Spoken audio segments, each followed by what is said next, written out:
જેમાં પેશન્ટ બચતા હોય છે એના માટે તમે બધાને બોલાવ્યા છે. હું પહેલા કેસ વિશે બ્રીફ કરીશ, એના પછી આપણે પ્રેસ કોન્ફરન્સ ઓપન કરશું. આ પેશન્ટ 10 વર્ષનો છોકરો છે જે રાજસ્થાનના ચિત્તોડગઢમાં ગેસ ગીઝર બ્લાસ્ટ થયો. એના પપ્પા અને આ છોકરો બંને એમાં દાઝી ગયા. પપ્પાને 35% અને છોકરાને 86%, 86% બર્ન્સ હતું. ઇમરજન્સીમાં રાજસ્થાનમાં સારવાર લઈ પેશન્ટ અહીંયા શિફ્ટ થયું. 10 વર્ષનો છોકરો પીડિયાટ્રિકમાં આવો રેર હોય અને ઇન્ડિયાના ડેટા પ્રમાણે 10% લોકો જ આમાંથી બચતા હોય છે.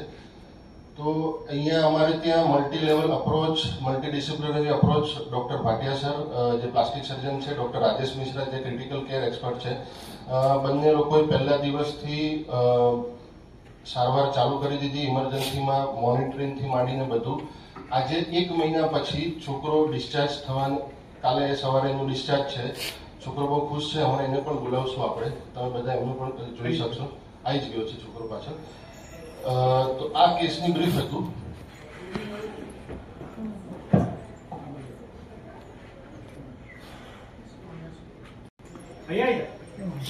सबसे बड़ी बात है कि जब कोई फादर और सन दोनों की प्रॉब्लम थी, 90% बर्न इसलिए डिफिकल्ट है कि 90% इवन ग्रेड 1 भी बर्न हो तभी भी इन्फेक्शन रेट इतना हाई होता है, सही केयर नहीं मिलती, सही दवाएं नहीं मिलती राइट टाइम पे, एक्सपर्ट उस तरह के नहीं मिलते लोगों को कि पेशेंट बच सके. और इंडिया में इसकी बहुत ज़्यादा ही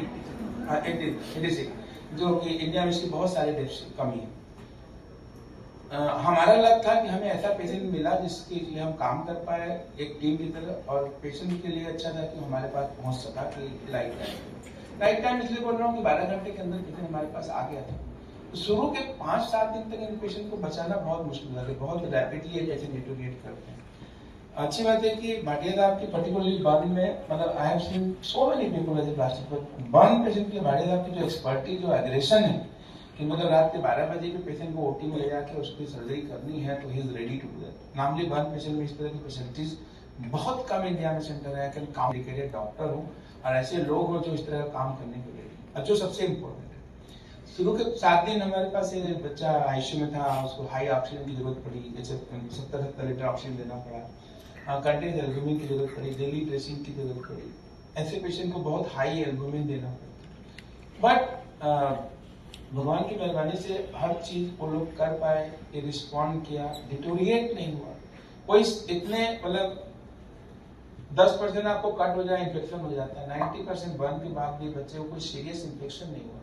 जिस लेवल का हमारा केयर था, जिस तरह का एसेप्टिक प्रिकॉशन था, कि कोई इन्फेक्शन नहीं हुआ, कोई बहुत हाई एंड एंटीबायोटिक नहीं देनी पड़ी, और इसीलिए रिकवरी इतनी फास्ट है. और बर्न का पेशेंट जो है ना एक बहुत डेडिकेटेड टीम अप्रोच है, जिसमें खाली एक आदमी डिफेंड नहीं करता, ना तो इंटेंसिविस्ट कर सकता है, ना अकेले प्लास्टिक सर्जन, इसमें एनेस्थीसिया की जरूरत होती है, बहुत हाई इंटेंस आईसीयू टीम की जरूरत होती है.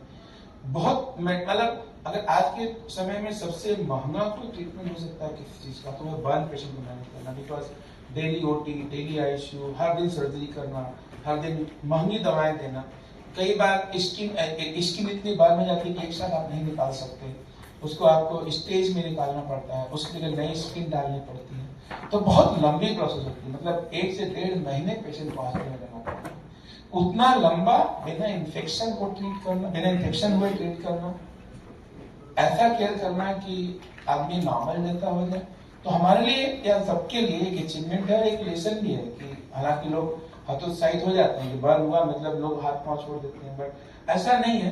बर्न के पेशेंट 70%, 80% बचते हैं, 90% भी बचते हैं अगर वो राइट टाइम पे राइट प्लेस पे पहुंच जाते हैं और राइट ट्रीटमेंट अफोर्ड कर सकते हैं, तो बचने की शक्यता ज्यादा है. डेफिनेटली इसमें प्लास्टिक सर्जन का रोल बहुत है, उनका एग्रेशन बहुत जरूरी है. अगर वो एग्रेसिव नहीं हो, डेली ओटी में ले जाके, क्योंकि छोटे छोटे इन्फेक्शन होते हैं, अगर वो इन्फेक्शन डेली नहीं निकाले तो बहुत तेज. मैंने बोला ना कि 90% बर्न के बाद पेशेंट को इन्फेक्शन नहीं होना अपने आप में एक अचीवमेंट की बात है. तो वो इसीलिए हो सकता है कि प्लास्टिक सर्जन में बहुत एग्रेसिव चाहिए, एनेस्थीसिया टीम बहुत डेडिकेटेड चाहिए. 2-2 घंटे आप थोड़ा सा बर्न हो जाए फॉल स्मेल आने लगते हैं. 90% बर्न में आप इमेजिन करिए किस लेवल का फॉल स्मेल आ सकता है, जैसे एग्जाम्पल, बट एक भी बैड स्मेल हमने पेशेंट के पास नहीं आने दी. तो इस लेवल का केयर हुआ और इसलिए बच पाया. भाटिया साहब क्योंकि इसके की एंकर लीडर है, वो ज्यादा आपको डिटेल में बोलेंगे.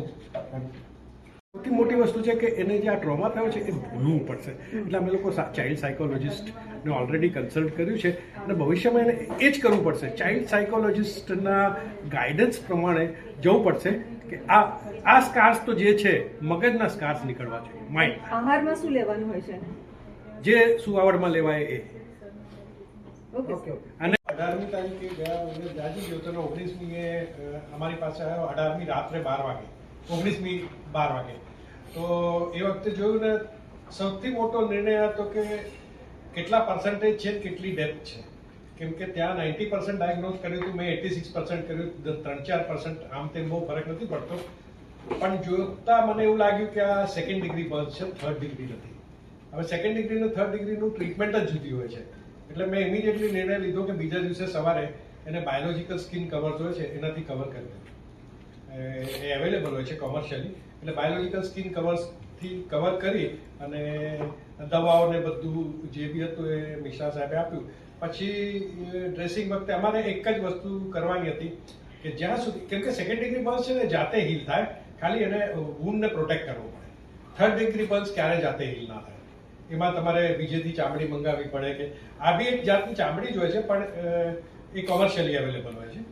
એટલે પોતાની ચામડી નથી મૂકવી પડતી. પછી એ જ્યાં સુધી હીલ ના થાય ત્યાં સુધી એનું આલ્બ્યુમિન ને પ્રોટીન ને ઇલેક્ટ્રોલાઇટ્સ ને બધું મેન્ટેન કરવાનું, ઇન્ફેક્શન ના થવા દેવાનું. ફોર્ચ્યુનેટલી બધું હીલ થઈ ગયું, ખાલી 2-3% જેવું બાકી, 5% જેવું બાકી રહ્યું હતું, જેના માટે મારે એને જે બાકીનું સ્કિન અવેલેબલ હતી એમાંથી ચામડી લઈને ચામડી મૂકી છે. હવે આ તો આ પેશન્ટની વાત છે. હવે આ થયું એટલે અમે લોકો બી સર્ચ કર્યું નેટ પર. તો વેસ્ટ બેંગાલની એક સ્ટડીઝ છે જેની અંદર 100% મોર્ટેલિટી, 85% મોર્ટેલિટી છે. ટેક્સાસની છે એમાં બી 85%. Texas is an industrial town in America અને ત્યાં બર્ન્સ બહુ થાય છે. ત્યાં બી આવા બર્ન્સની અંદર 85% મોર્ટેલિટી છે. નોર્થ ઇન્ડિયાની સ્ટડી છે એમાં બી 95% મોર્ટેલિટી છે. એટલે આવા લોકો ભાગ્યે જ બચતા હોય છે. પણ થ્રુઆઉટ ધ ટ્રીટમેન્ટ એને કોઈ તકલીફ નથી પડી. એક વખત આઈસીયુમાંથી બહાર નીકળ્યા પછી પાછું ક્યારેય આઈસીયુમાં નથી લઈ ગયા. અને પેશન્ટ ક્યારેક તો ડિમાન્ડ કરે કે મારે દાલ બાટી ખાવી છે, મારે મેગી ખાવી છે. જ્યારે પેશન્ટ આવી ડિમાન્ડ કરે એટલે માની લેવાનું કે એને બીજી કોઈ તકલીફ નથી. ખાવા પીવા પર આવી જાય પેશન્ટ તો એવું હું માનું કે એને બીજી કોઈ તકલીફ નથી. એટલે ડેલી ડિમાન્ડ્સ ખાવા પીવાની આવતી હતી, which whatever we could અમે લોકો એને કરતા.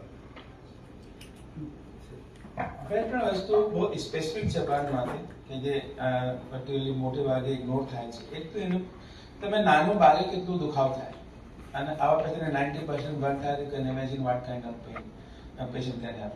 और जो ये दर्द होता है ना, ये पेन इतना होता है कि आदमी बहुत सारे सेंटर में दर्द से ही मर जाता है. तो वी हैव वेरी, मतलब जिस दिन से ये बच्चा हमारे पास एडमिट हुआ, एक चीज हमने इंश्योर किया कि उसको दर्द के नाम पे कुछ नहीं हो सकता. They have given multimodal, वो बहुत स्पेसिफिक ट्रीटमेंट होता है. और दर्द होने से पेशेंट का हार्ट रेट बढ़ता है, बीपी डाउन होता है, आपसे डिमांड बढ़ती है, जो बहुत स्पेसिफिक है. और पेन से ही आदमी मर जाता है. तो हमारा पहला अप्रोच ये था कि उसको इन्फेक्शन नहीं हुआ, आपकी अगर दर्द नहीं हुआ तो आपकी इम्यूनिटी अच्छी रहती. डॉक्टर जी को क्या बोलना चाहते हैं? डॉक्टर जी को थैंक यू.